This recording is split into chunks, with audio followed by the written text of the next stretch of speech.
My name is Isabel Moreau from Charleston, North Carolina, and I didn't know betrayal could be so quiet. Not loud, not dramatic, just one simple image that rearranged everything I thought I knew. It was our anniversary gala. 14 years. The kind of night people in Charleston talked about for weeks afterward. Black tie, champagne towers, donor plaques, my firm's name printed elegantly on the programs. Lucas had insisted we celebrate publicly this year.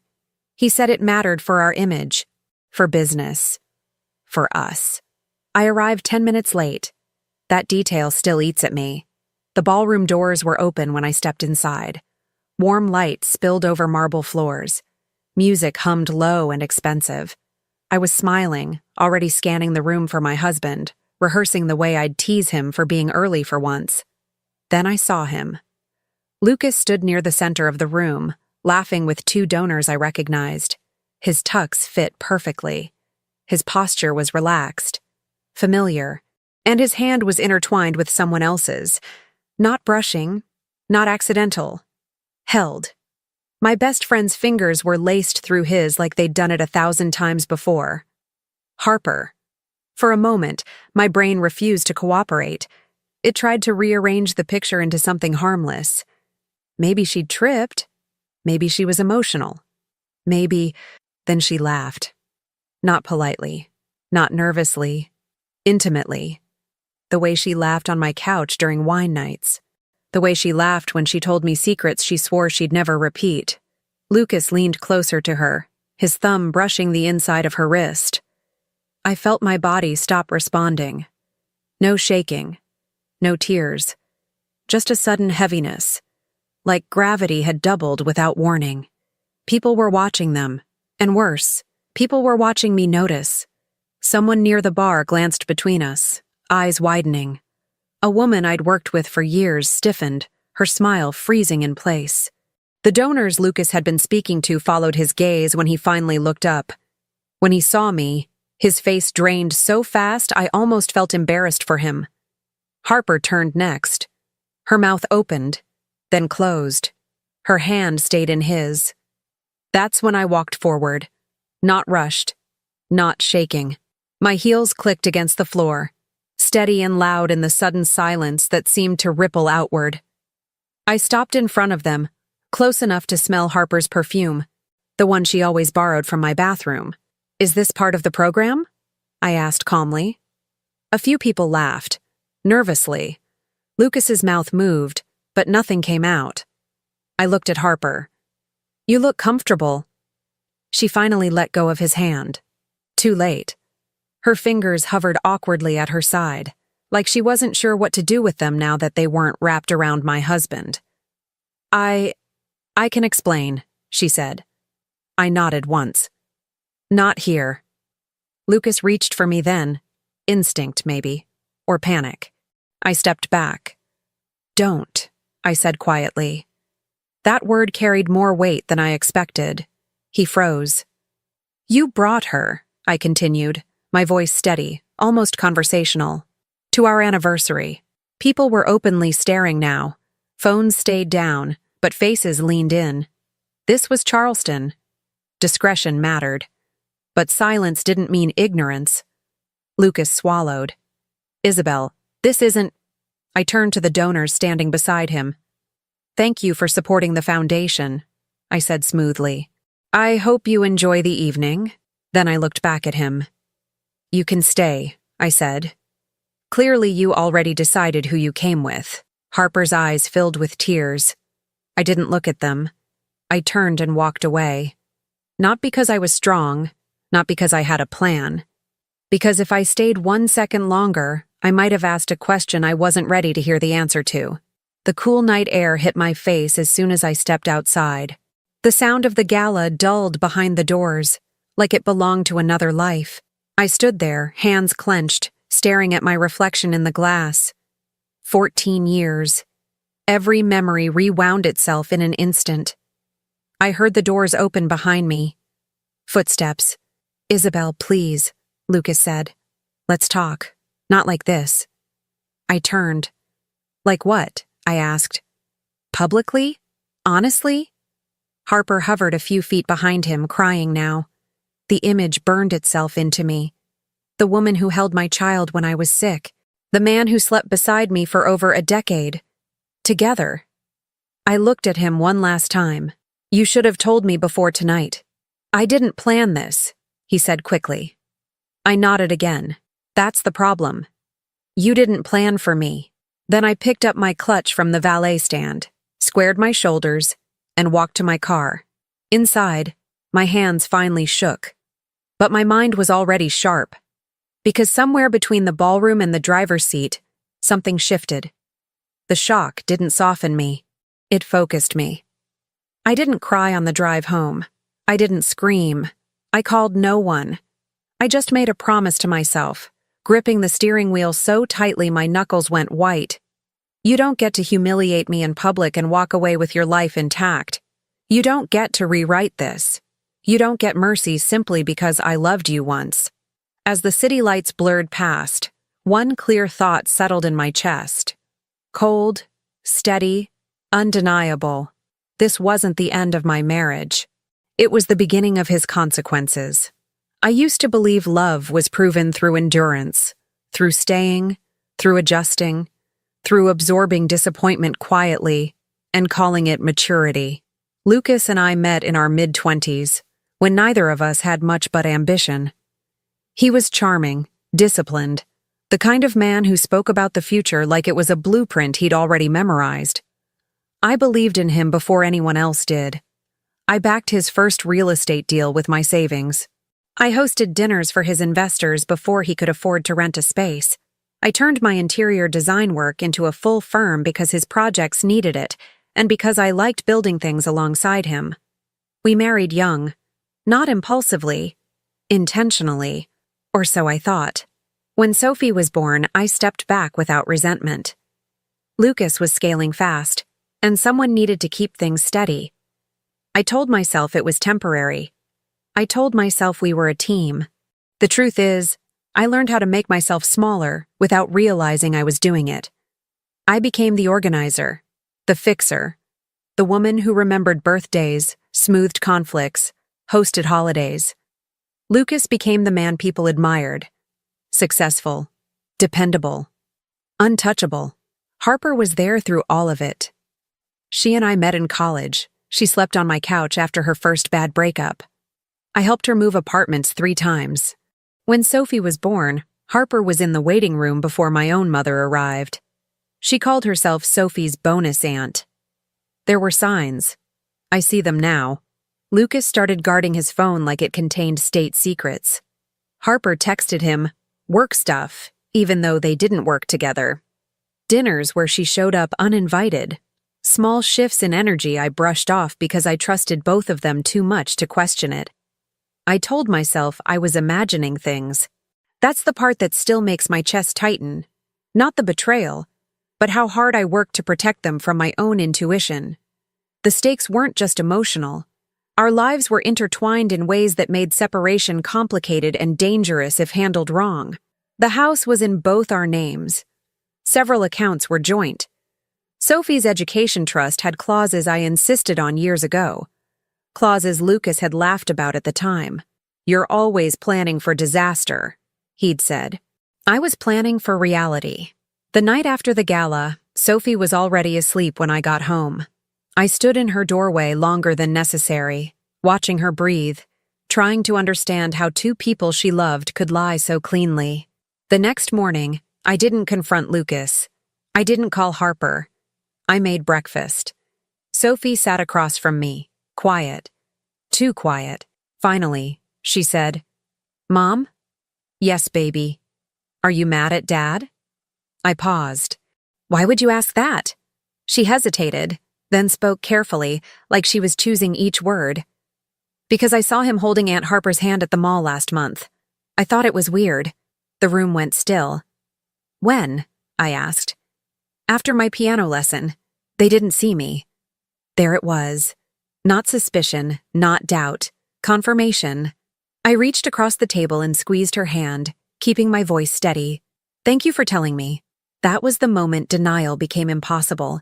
Whatever Lucas and Harper wanted to call it, confusion, mistakes, timing, didn't matter anymore. This wasn't a misunderstanding. It was a decision they'd been making for weeks, maybe longer, and I wasn't about to let them decide how this ended. I gave myself exactly 1 day to feel sorry for myself. 1 morning of silence. 1 shower where I let the water run too long. 1 cup of coffee I didn't finish because it tasted wrong. Then I stopped waiting for explanations I already had. Lucas didn't come home the night of the gala. He texted once, "We need to talk." I didn't respond. Talking was what people did when they wanted to stall. I didn't have time for that. By noon, I was sitting in a quiet office on Meeting Street, hands folded in my lap, listening to a woman who spoke in clean sentences and didn't flinch when I told her everything. Divorce attorney. Recommended by a client who once whispered, "She's ruthless in the right way." I liked that. She didn't ask how I felt. She asked what I wanted to protect. "My daughter," I said immediately. "My business. And my name." She nodded. "Already writing." "Good. Then we move first." By the time I left her office, the fog was gone. In its place was a checklist. That afternoon, I went to the bank where I'd opened our first joint account 14 years earlier. I sat across from a manager who knew me by name and explained calmly that I needed to freeze specific accounts pending legal separation.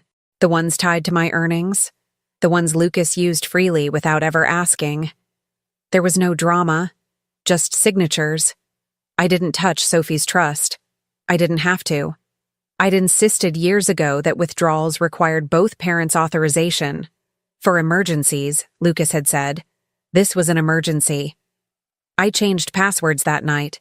Business accounts first, then personal, then the home security system.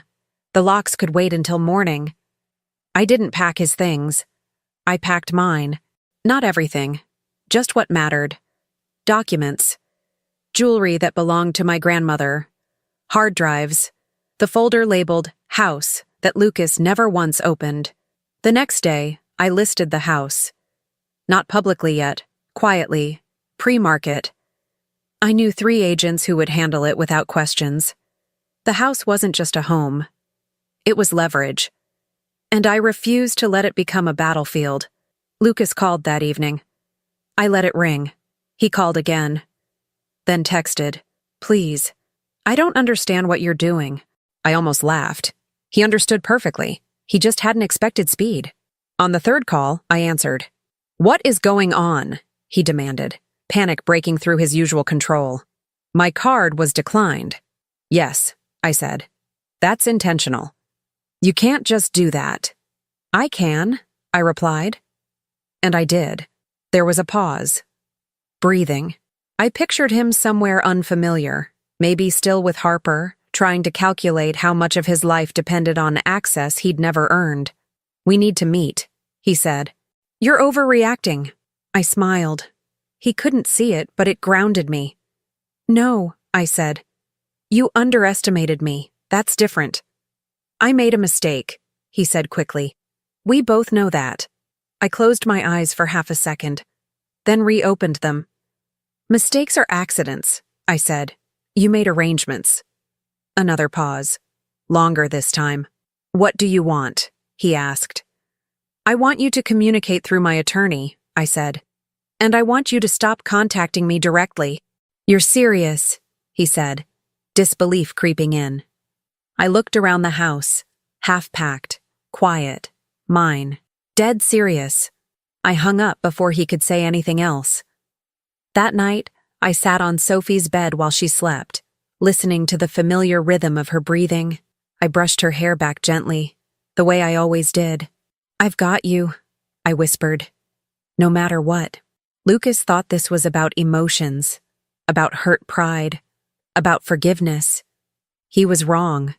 This was about control, and for the first time in years, I was holding it. The consequences didn't arrive all at once. They spread, slow, quiet, and unavoidable. By the 2nd day, Lucas realized I hadn't just made a statement. I'd changed the terrain.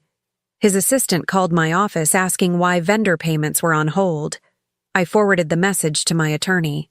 One of his partners left a voicemail that started friendly and ended confused.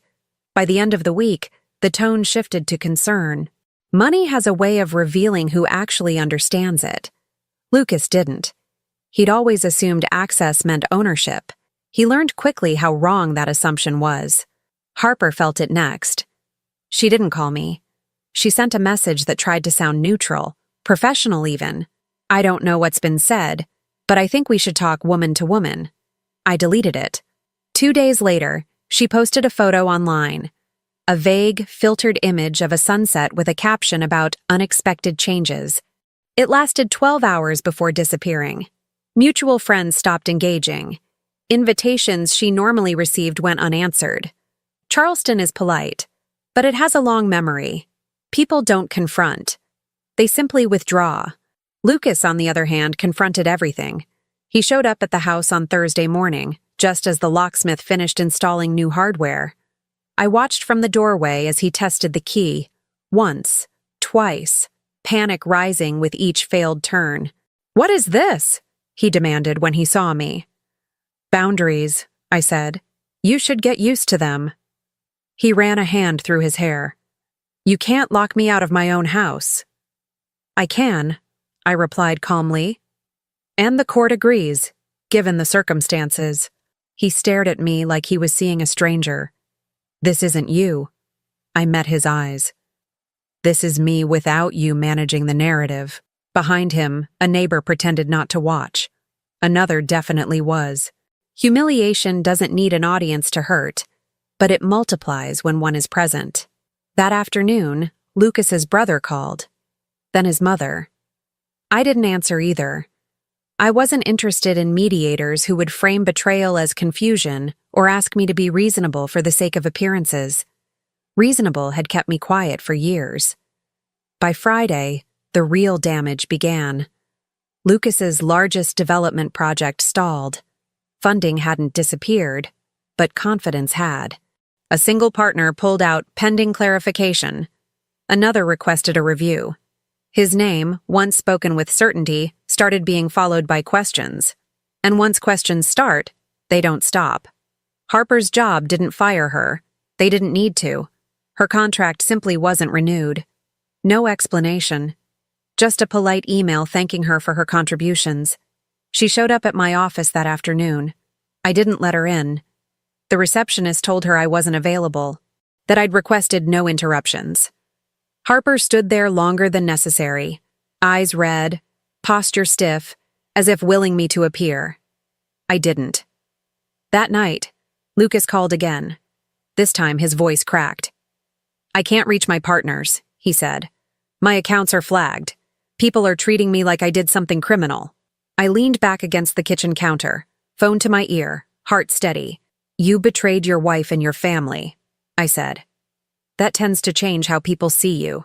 "Please," he said, "just talk to me. We can fix this."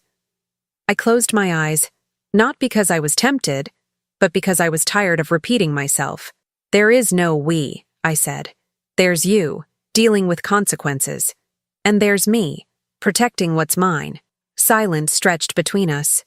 Then, quieter, almost childlike, he asked, "What do I do now?" I ended the call. Because the first real consequence of betrayal isn't loss. It's realizing the person you relied on is no longer interested in saving you. The second confrontation happened a week later, at a place Lucas never imagined losing control. Sunday brunch at Leclerc's, an old Charleston restaurant where reputations were built quietly over linen tablecloths and polite conversation. It wasn't loud, it wasn't chaotic, which made what happened there far worse for him. I hadn't planned to see him. I was there with Sophie's godmother and 2 longtime clients, women who knew how to hold space without prying. We were seated near the windows, sunlight spilling across the table, when the air shifted. You learn to recognize that feeling when you've lived in a small city long enough. People looking up, conversations stalling, a subtle recalibration. I looked toward the entrance. Lucas walked in. Alone. His suit was wrinkled. His shoulders were tight. He scanned the room the way someone does when they're already losing ground, searching for something to grab onto. Then he saw me. Relief crossed his face first, then urgency, then desperation. He crossed the room without hesitation, ignoring the maître d', ignoring the eyes following him. He stopped at our table like he belonged there. "Isabel," he said too loudly, "we need to talk." Every nearby conversation went quiet. Forks paused mid-air. I didn't stand. I didn't smile.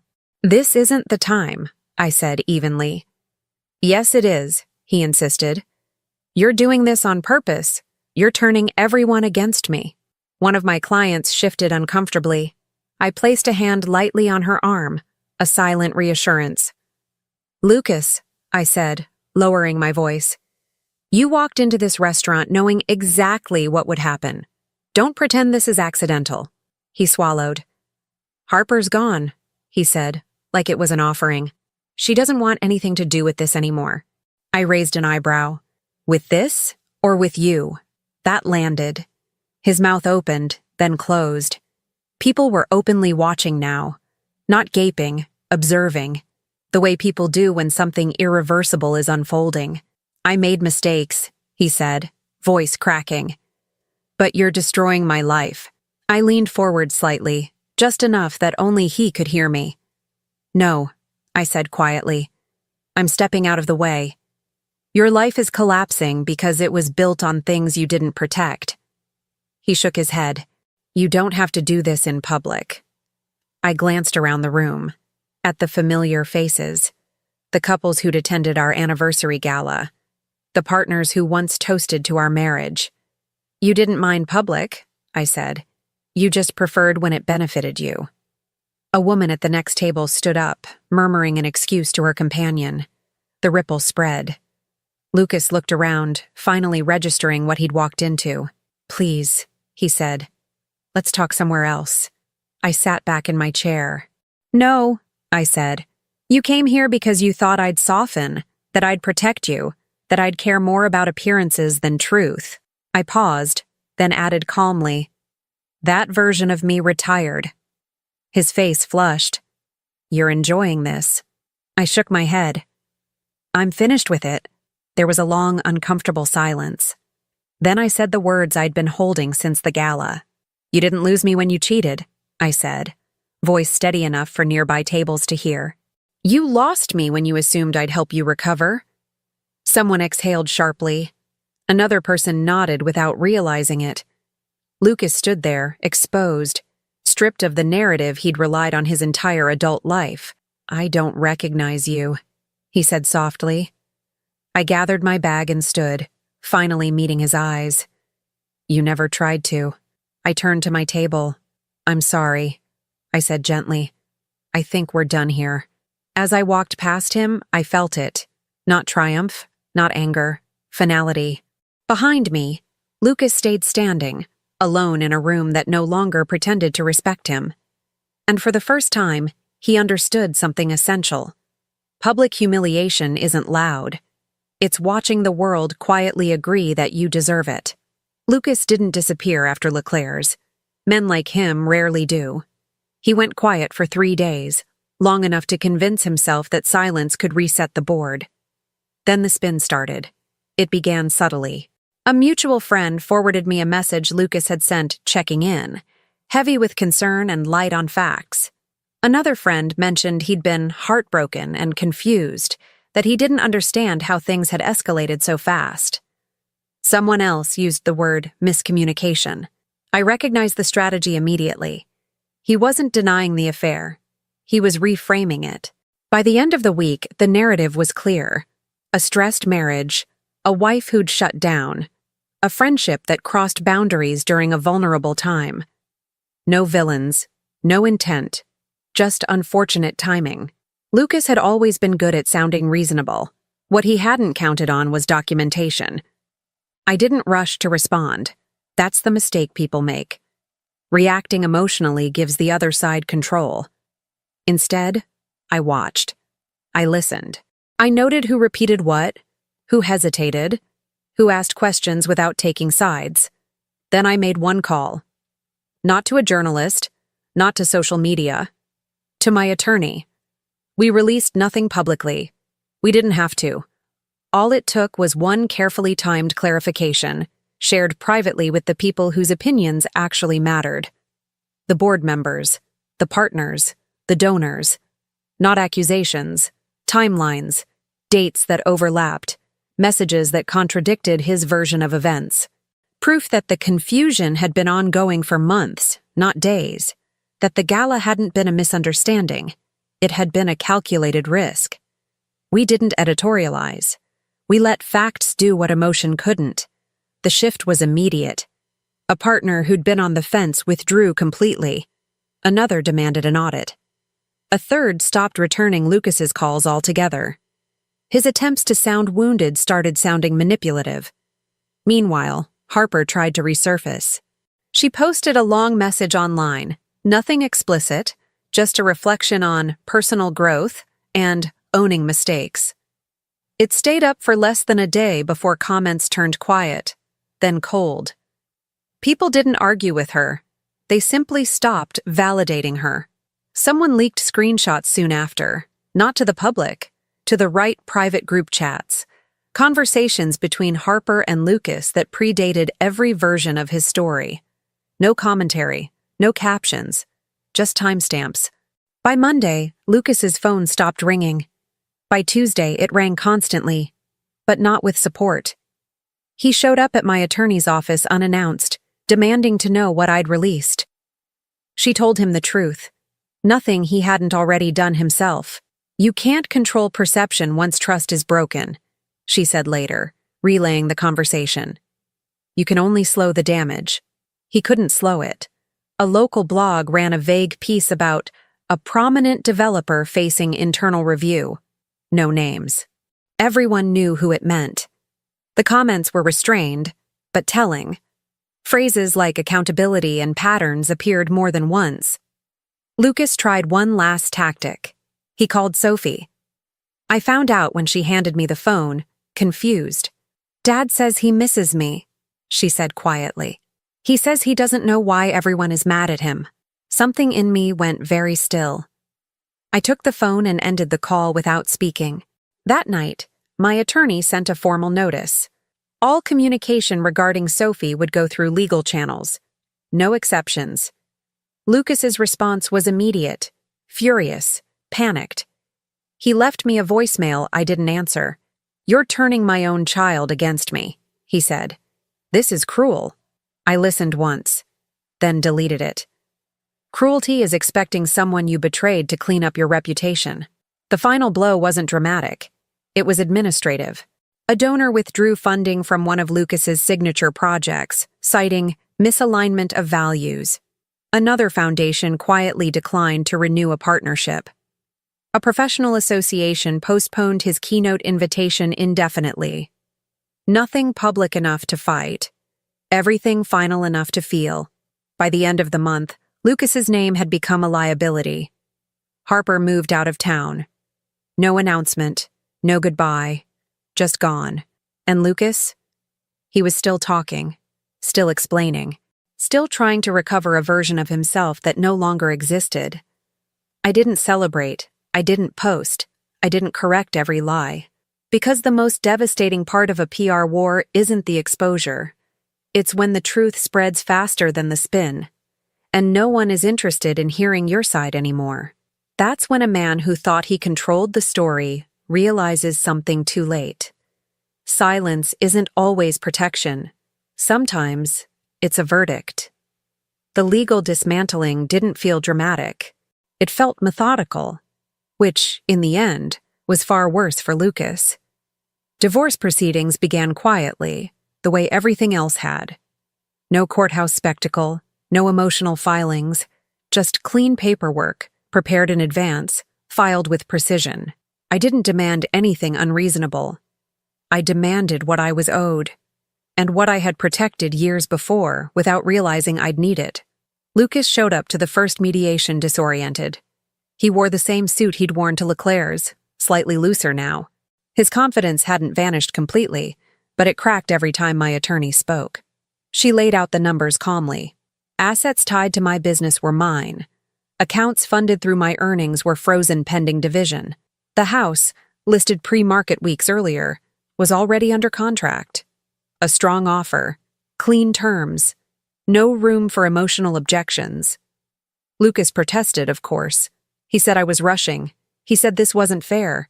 He said we should slow down for Sophie. My attorney didn't look up from her notes. Your client didn't slow down when he made decisions that compromised this marriage, she said evenly. My client is simply responding. Custody was next. That was where Lucas expected leverage. He was wrong. Sophie's routine had never revolved around him. School pickups, medical appointments, parent-teacher meetings. My name was on everything. Not because I'd pushed him out, but because he'd opted out when it didn't suit his schedule. The court didn't punish him. It acknowledged reality. Primary custody went to me.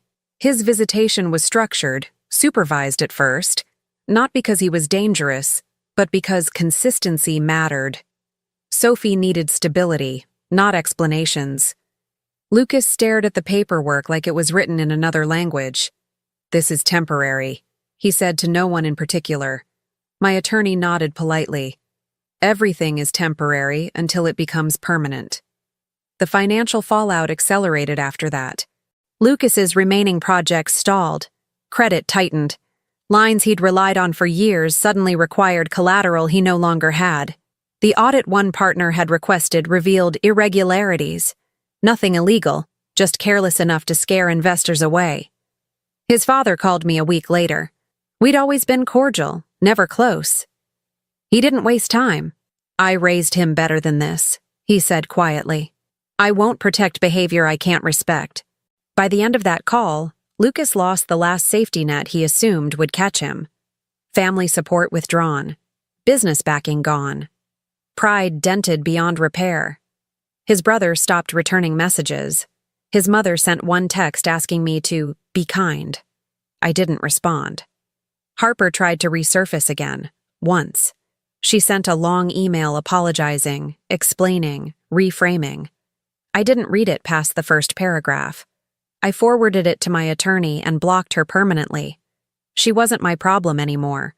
Lucas, meanwhile, moved 3 times in 6 months. From a rental downtown to a smaller place outside the city. Then again, each downgrade quiet, each one felt. He asked for adjustments, delays, mercy. The court granted none. By the time the final settlement was signed, the man who once walked into rooms expecting admiration now walked carefully, unsure who would acknowledge him. When the judge stamped the last page, I didn't feel relief. I felt closure. Lucas looked at me as we stood to leave. There was no anger left in his eyes. Just something hollow, something small. I never thought it would end like this, he said. I adjusted my bag on my shoulder. It didn't, I replied. It began the moment you stopped thinking it could.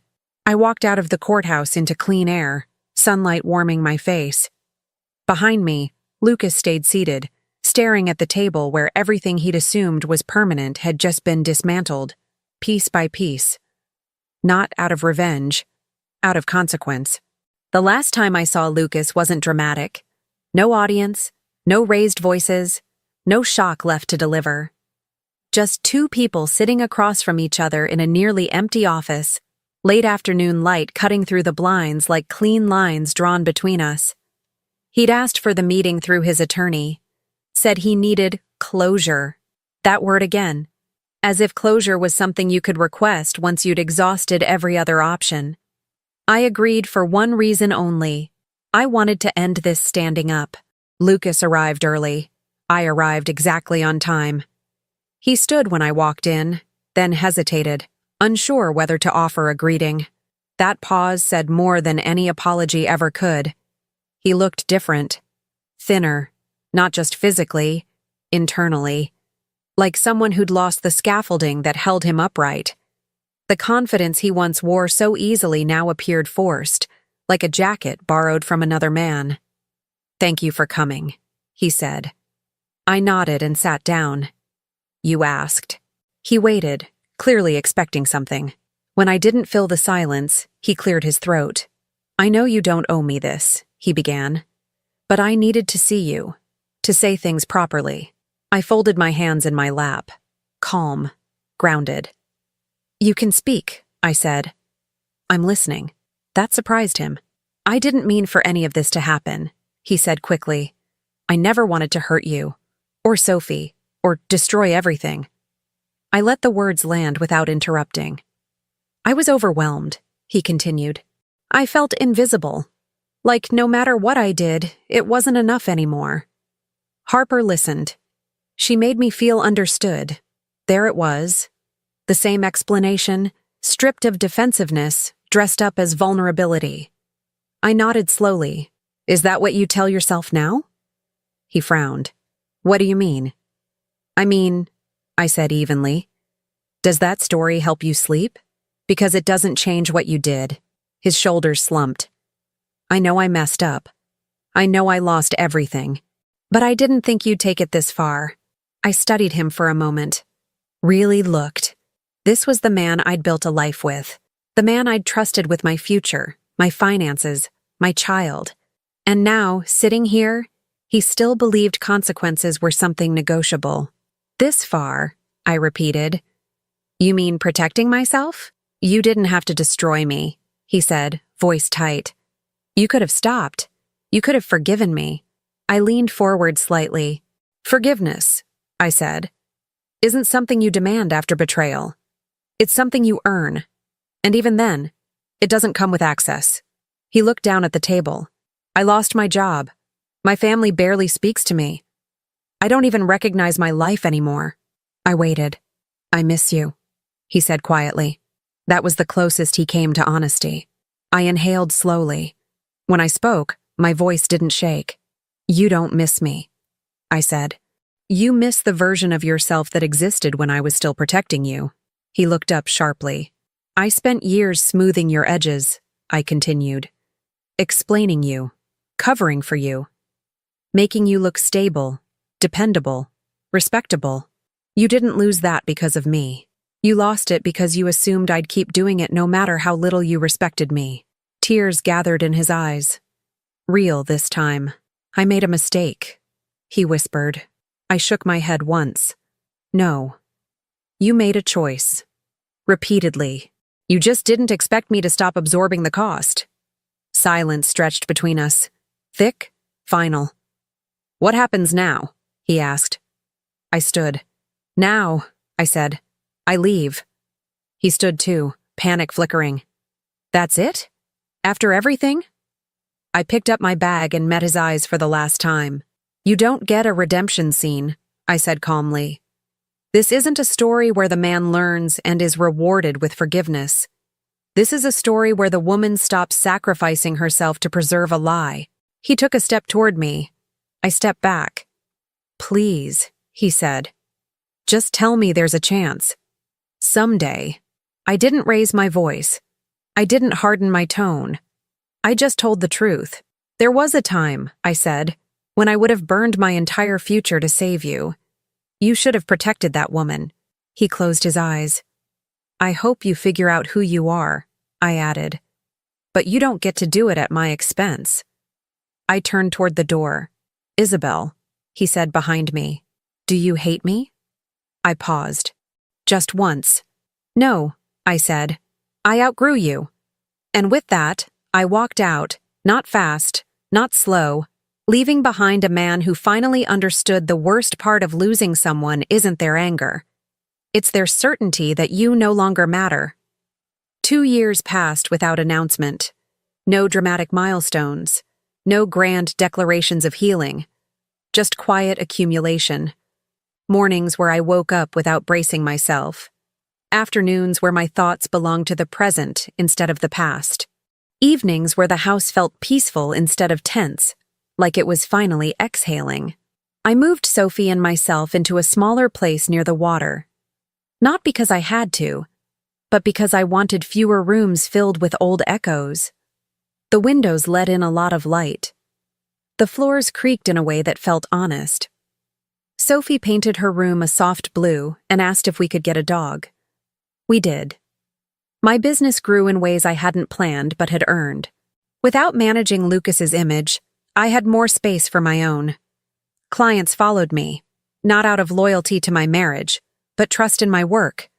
I took on fewer projects and charged more. I traveled when I wanted to. I said no without apology.